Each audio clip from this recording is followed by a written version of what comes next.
নিয়মিত করে, পরিমাণে সেটা অল্প হলেও হোক, পরিমাণে অল্প কিন্তু করে নিয়মিত, আল্লাহর কাছে আমলটা বেশি প্রিয় সেই আমলের তুলনায় যে আমল একসাথে অনেক করা হয় কিন্তু পরে আর করার কোনো খবর নেই।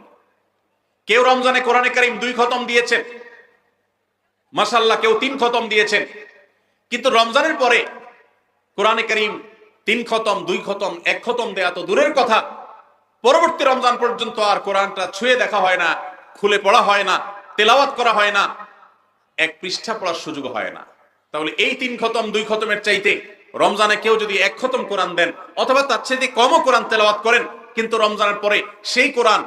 দিনে হয়তো 2-5 পারা পড়তে পারেন না, কিন্তু 1 পৃষ্ঠা হইলেও পড়েন, 2 পৃষ্ঠা হইলেও পড়েন, তার দৈনন্দিন রুটিনের মধ্যে কোরআন তেলাওয়াত থাকেই থাকে। আল্লাহর কাছে ওই 3 খতম দেওয়া কোরআন তেলাওয়াতকারীর চাইতে মাত্র 10 পারা কোরআন তেলাওয়াত করেছেন যিনি রমজানে, কিন্তু রমজানের পরেও সেটাকে ধরে রেখেছেন, পরিমাণ